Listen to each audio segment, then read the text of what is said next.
Halo semuanya, jumpa lagi dengan gue Chandra di Serapin Tekno. Dari pertama kali launching, gue udah curiga kalau misalkan smartwatch ini bakalan jadi smartwatch killer cuy dari Samsung. Apalagi buat nyaingin Apple Watch dan harganya yang jauh lebih murah serta nggak kejebak ekosistem Apple cuy. Ini menjadi salah satu awal yang baik buat smartwatch yang satu ini. Sebelumnya lo harus tahu dulu, ini dia Galaxy Watch 7 44 mm. Harganya itu sekitar 4.499.000 alias 4,5 jutaan kembali 1.000 teman-teman. Nah dengan harga segini menurut gue sebanding banget dengan fitur yang dikasih dan jauh lebih murah ketimbang Apple Watch 9 kalau misalnya kita bandingkan spek by spek head to head teman-teman. Ada beberapa aspek yang ngebuat smartwatch ini tuh jadi begitu menggoda buat dilirik. Pertama dari segi desain nih. Secara looks Galaxy Watch 7 tidak ada perbedaan yang cukup signifikan nih ketimbang seri sebelumnya. Bahkan Galaxy FE pun juga memiliki desain yang kurang lebih mirip-mirip nih seperti Galaxy Watch 7 ini. Cuman bedanya Galaxy Watch 7 karena ini ukurannya 44 mm jadi kerasa lebih besar gitu teman-teman. Penempatan tombolnya juga sama nih. Di sini ada dua tombol fisik, lubang mic serta ada lubang speaker di bagian atas smartwatchnya teman-teman. Untuk mic sendiri gue bakalan bahas sedikit. Kalau tahu mic dari smartwatch itu bener-bener gokil parah teman-teman. Bahkan lebih bagus ketimbang mic wireless yang harganya 2 jutaan yang biasa kita pakai di studio. Nih lo bisa denger aja ya.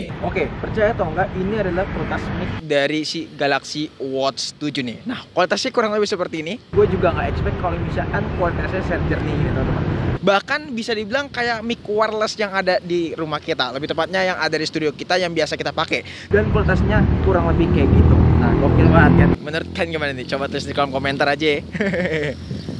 Oke, back to topic. Kalau misalkan kalian notice di bagian strapnya ini ada perbedaan dari seri sebelumnya teman-teman. Ya dimana DNA-nya ini kalau misalkan kalian perhatikan mirip seperti Galaxy Watch 7 Ultra. Ya walaupun memang terkesan mirip-mirip seperti Apple Watch Ultra ya teman-teman, tapi feel pas waktu kita pakai satu mingguan ternyata asoy bener cuy. Jujur gue cukup nyaman dengan menggunakan strap bahan yang kayak gini teman-teman. Ya memang bahannya seperti karet biasa, tapi di sini ada jendol-jendolan yang ngebuat strapnya ini punya bantalan buat dudukan tangan kita teman-teman. Penggantian strapnya pun juga lebih mudah nih, tinggal kalian klik aja dan ini easy to change banget alias gampang untuk diganti. Oh ya, untuk varian color di sini ada 4 teman-teman. Cuman untuk yang 40 mm ada green dan juga warna cream. Tapi untuk yang 44 mm di sini ada green dan juga warna silver kayak yang kita pakai ini teman-teman. Terkait daya tahan jadi salah satu upgrade besar bre buat si smartwatch ini. Secara kapasitas udah 425 mAh, bahkan kalau lu compare dengan pendahulunya yaitu Galaxy Watch 6, di sini bedanya cukup lumayan drastis karena kalau yang seri sebelumnya itu sekitaran bedanya 100 mAh-nya. Dan kalau compare dengan Apple Watch 9 pun juga demikian. By spek Galaxy Watch 7 di sini benar-benar unggul banget kalau kapasitas baterai teman-teman. Nah selama gue pakai gue nggak pernah ngerasa kekurangan baterai dari Galaxy Watch 7 ini teman-teman. Bisa bertahan seharian lebih, bahkan bisa bertahan satu harian 12 jam teman-teman. Padahal gue penggunanya itu pun juga cukup main instan karena hampir tiap hari gue nggak pernah lepas jam ini teman-teman. Dan di rumah pun juga gue pakai, bahkan pas mau tidur pun juga gue pakai buat monitoring jam tidur gue teman-teman. Fitur-fiturnya juga selalu menyala nih, seperti always on display nyala terus juga heart rate pun juga 10 menit sekali always nyala, sama selalu lagi untuk notifikasi pun juga selalu on teman-teman. Jadi memang untuk fitur-fiturnya nggak ada yang gua disable alias bener-bener nyala terus. Lalu lu charging kapan bang? Nah untuk chargingnya sih pas waktu gua lagi mandi aja ataupun pengen istirahat dari gadget, gua bakalan taruh smartwatch ini dan gua melakukan chargingnya pun juga nggak pakai lama teman-teman. Cuman ada sedikit catatannya, kalau misalkan kalian penggunanya cukup intens dengan smartwatch ini ya baterainya juga bakalan lebih boros teman-teman, apalagi menjalankan sebuah aplikasi Maps nih. Nah kalau Maps itu kan pekerjaannya agak sedikit lumayan berat ya teman-teman, apalagi buat navigasi. Kemarin gue udah coba 1 jam menggunakan Maps di smartwatch ini, itu berkurang sekitaran 12-15%. Ya ini make sense lah, karena memang menggunakan Maps itu always on untuk layarnya, jadi bener-bener nyala. Dan juga untuk brightnessnya di sini gue atur adaptif alias otomatis teman-teman, dan bakal menyesuaikan dengan kondisi lingkungan di sekitar kita. Begitupun juga kalau misalnya gue pakai jam ini sehari-hari, gue selalu mengaktifkan adaptive refresh rate teman-teman. Bahkan lebih terang ketimbang Apple Watch 9 by spec. Ya karena memang untuk brightnessnya sendiri di sini bisa di peak sampai 2600 nih cuy. Jadi Samsung bukan cuma menang dari segi layar HP-nya doang ya. HP-HP mereka tuh unggul di segi layar, tapi di smartwatch pun juga demikian. Mereka unggul banget nih. Perlindungan layarnya juga udah pakai Sapphire Glass ya teman-teman. Jadi lebih aman yang pastinya. Dan gue udah pakai selama 1 minggu ini, layarnya udah nggak ada baret. Padahal gue inget banget ada satu momen jam ini tuh kepentok sama gagang pintu. Dan dan juga kebesot pas waktu gua nge-gym. Tapi di sini layarnya alhamdulillah aman, bre. Ya semoga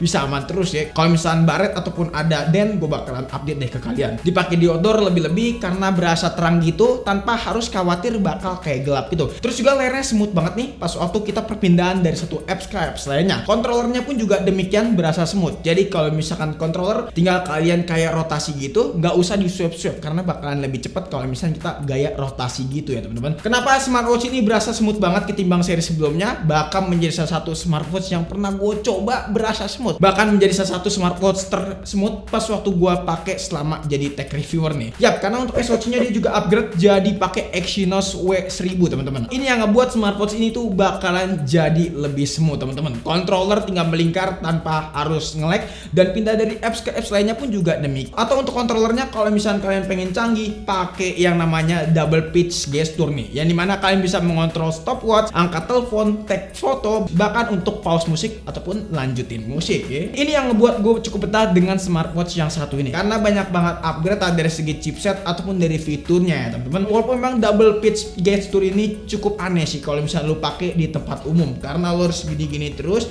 dan itu terkesan aneh sih kalau di tempat umum ya. Gue coba di coffee ya cukup diliatin orang-orang gitu. Walaupun banyak banget fitur yang dibawa sama smartwatch ini, kalian juga nantinya bakalan kejebak sama ekosistemnya Samsung nih. Karena kalau tahu Galaxy Watch ini meminta banyak download aplikasinya Samsung nih, terutama untuk smartphone Samsung biar lebih kompatibel. Contohnya di sini Suggest Replay nih, yang dimana ini fitur yang terkoneksi dengan smartphone Samsung Galaxy ya teman-teman. Lo bisa replay pesan dengan menggunakan AI. Ya walaupun memang ini jadi salah satu fitur yang nggak berguna banget bagi gue pribadi, karena kadang-kadang replay AI-nya itu masih ngaco teman-teman dan cuma bisa terdeteksi dalam bahasa Inggris. Ya walaupun memang bisa sih dalam bahasa Indonesia tapi memang agak ngaco aja. Terus juga di sini kalian bisa melakukan voice message ya teman-teman. Jadi kalian bisa mereply dengan menggunakan voice. Ya tapi sayangnya buat saat ini masih menggunakan bahasa Inggris aja. Terkait fitur kesehatan gue nggak bisa nyebutin satu-satu, tapi yang jelas bener-bener banyak banget fitur kesehatan yang hadir di smartwatch yang satu ini. Tapi gue bakalan kasih tahu yang fitur kepake-pake aja seperti kayak misalkan sleep apnea teman-teman. Ini fitur yang ngebantu banget buat monitoring kualitas jam tidur gue. Kalau misalnya jam tidur gue berantakan bakalan ada notifikasi. Terus juga ada heart rate yang dimana ini kepake banget buat monitoring tekanan jantung di diri gue. Sampai yang ngukur tingkat stres juga ini juga bisa. Nah fitur workoutnya juga cukup membantu kayak misalkan fitness nih. Yang dimana kalau misalnya fitness gue selalu pakai fitur ini dan bisa memonitoring jumlah kalori yang terbakar. Selebihnya masih banyak lah fitur yang cukup kompleks seperti kayak misalkan ECG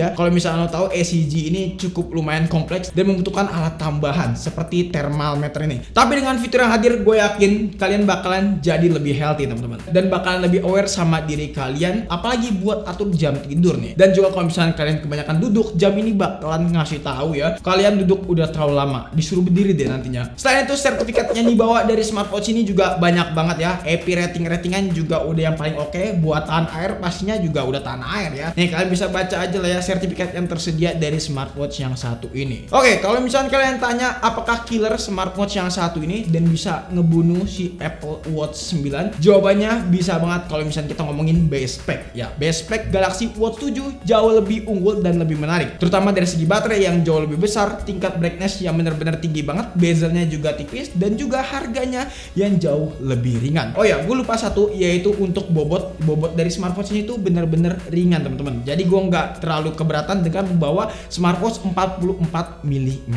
ini. Walaupun memang gue pribadi belum terlalu lama nyobain smartwatch yang satu ini, tapi yang jelas smartwatch ini bakal gue jadiin daily watch gue teman-teman. Dan bakalan gantiin Huawei V3 gue yang sempat gue pakai sekitaran 3 bulan. 3 bulan langsung pindah ke Watch 7 nih. So mungkin cukup sekian aja video kali ini. Kalau misalnya kalian punya pendapat ataupun punya pertanyaan soal smartwatch yang satu ini, ataupun pengen diskusi bareng-bareng, kita langsung diskusi di kolom komentar. Pengen nanya secara privat juga boleh kok, DM di Instagram kita di @sadmenekno. Punya pendapat lain juga langsung utarakan di kolom komentar. Chandra pamit, sampai jumpa di video selanjutnya. Until next time, bye bye. Wah gila sih, hidup makin healthy bro.